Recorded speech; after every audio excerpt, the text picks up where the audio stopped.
this is Matt James of Blacktop Mojo, and you're listening to Backstage Access, where the real show begins. You've been out there in the city. What did you bring back for me? Hey, this is Chris with Backstage Access, and we are so happy to have with us today Matt James, vocalist for one of the hottest bands around, Blacktop Mojo. So I guess for those who don't know, let me get just a little bit of band history, like kind of, did you guys know each other before the band got together, and how did you kind of all end up in the band together? We met, I was working at a coffee shop after I graduated college in Palestine, and met our drummer Nate through some mutual friends at parties and stuff. And, so we didn't really know each other before. Then we all just kind of, me and Nate started jamming. The owner of the coffee shop let us use the coffee shop after hours and kind of jam all night. I called up a buddy of mine, Kenneth Irwin, from I went to high school with. I knew he was in a bunch of metal bands, and I knew he could play guitar. So the three of us basically just started jamming together all the time, and then picked up one of Nathan's friends, Chris Davis, to play bass. Started gigging around, and through gigging around, we met Kiefer, Ryan Kiefer, our current lead guitar player. He was in another band called Chasing the New South. We kind of snaked him away from them. Okay.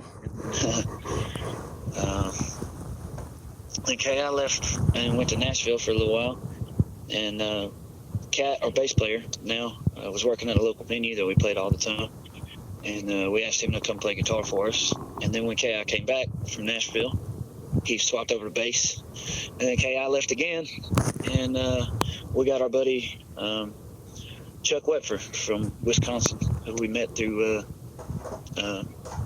we had the same manager in the past. So Okay. Now you mentioned clubbing around, kind of gigging. What's the rock scene like in your part of Texas? There's not really one. We pretty much have to travel to either Dallas or Houston or Austin, Okay. or some of the bigger cities. So. Okay, but it's not too far for you guys to get to that at that time, and It's a few hours in whatever direction you want to go. okay, all right. So now I've got to ask, and I know you've probably been asked a million times, but the name of the band, Blacktop Mojo, because the first thing, every time I hear it, every time I hear your name or see it in print, I just think of the Doors, Mojo Rising. I don't know why. Yeah. So how did you guys come up with the name? Is there any special significance to it? Well, we're from the middle of nowhere in East Texas, and pretty much from the time that we're old enough to drive cars, we go sneak off and do what we call backroad. I'm sure y'all guys do the same thing. But we'll go down county roads that, drive down county roads that nobody goes down, and take some beer or some liquor or whatever and listen to music. So I was waiting on Nathan to get off of work one day, and two of his buddies came out of his house with a big old handle of Jim Beam, and we ended up slow poking down a back road, and we've been trying to come up with a band name for a few weeks.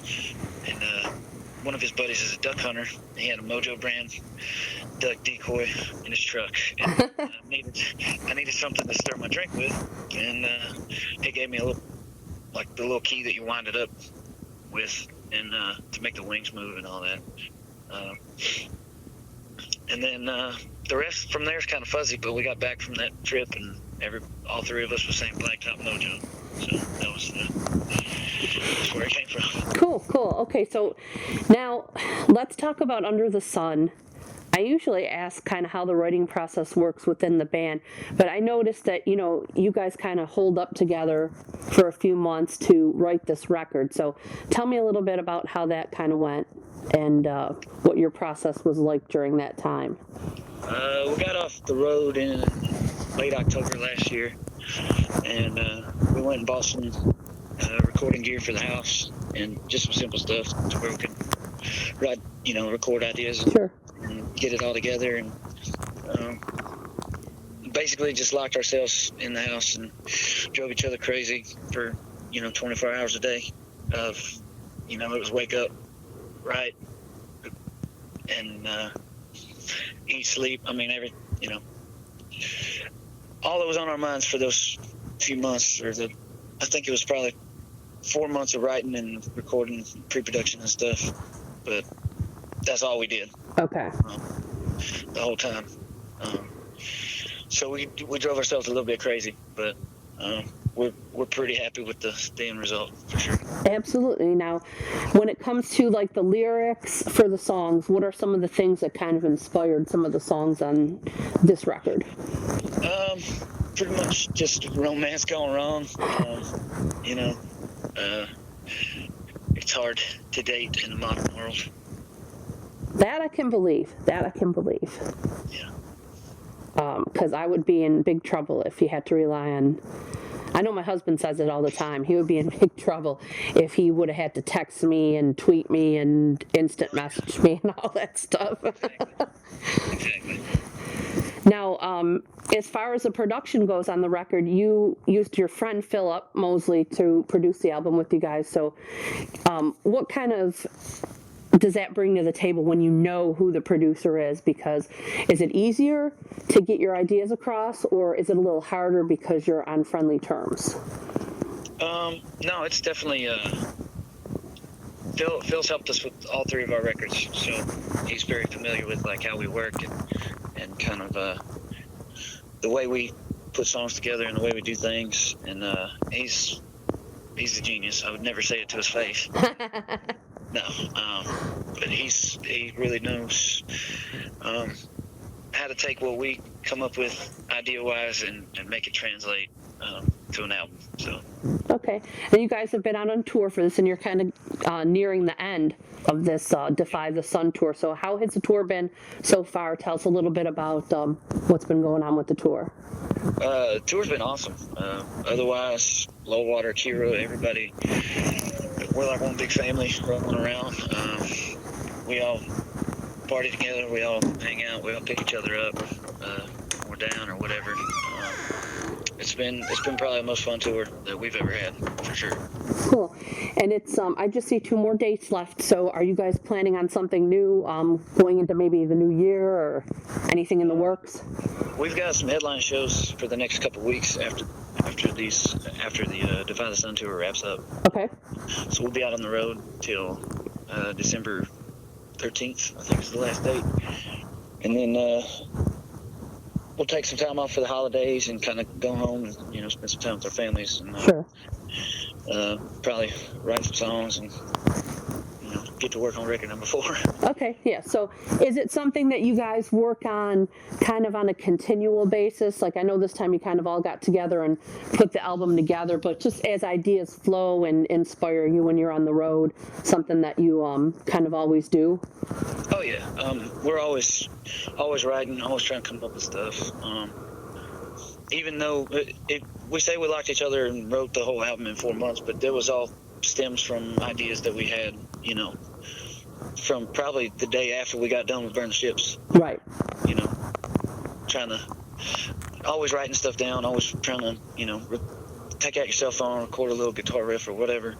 And, it's something we're always working on. Okay, cool.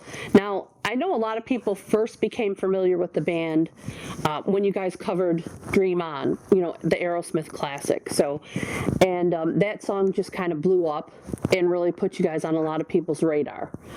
So I wanted to kind of get your thoughts on, it's kind of a big step to release a cover of such a classic song.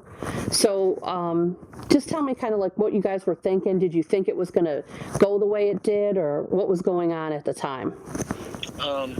Definitely had no intention of it doing anything, to be honest with you. Okay.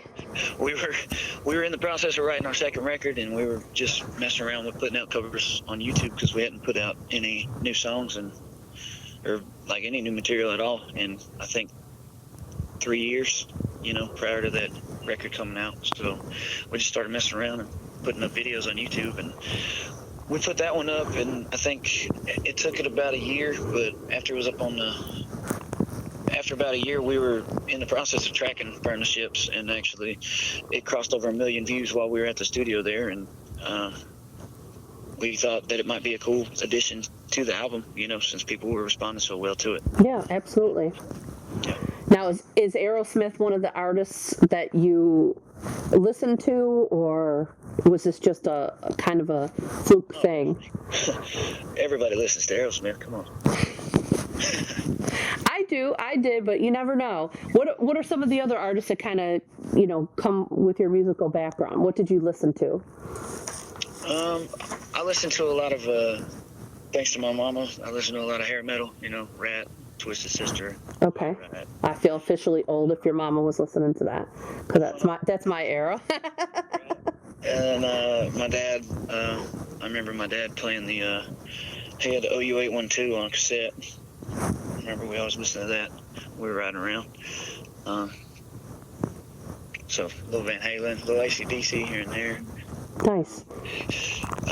My mom had that, Time Life used to put out all those collections of music, and my mom had this one called Going South, so it had like Leonard Skinner and the Doobie Brothers and Charlie Daniels and all kinds of, Southern rock bands on there. So Cool. I got a little bit of that too. Okay.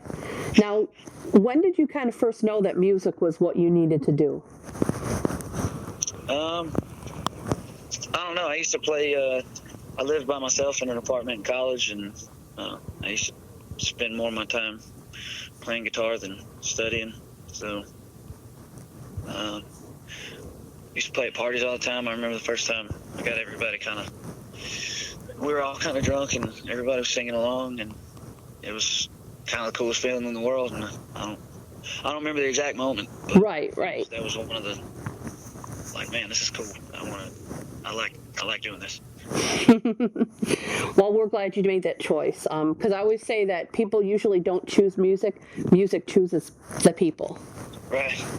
And then they don't, it's not really a choice so much as a need. You get drawn into it, and it's something that you have to do or feel compelled to do. And we're glad you guys did. Now, I have to ask this because it's on your Facebook, and I would feel remiss if I did not. Okay, I see, band interests. Okay, whiskey, get that. Fires, you're from Texas, I get that. Guns, I get that. Okay, so who wrestled a gator? And if you did, tell me how that went. And if not, do you have any plans on doing that in the future? Well, I wear these gator skin boots on stage all the time, so I'll let you use your imagination. Handmade, in other words. There you go. Homemade. Awesome. Well, thank you for taking the time to chat with us today and filling us in on some things. And we're definitely looking forward to seeing you guys live and whatever new music comes our way, maybe next year or Yeah. in the future. Well, awesome. Thank you for talking to me.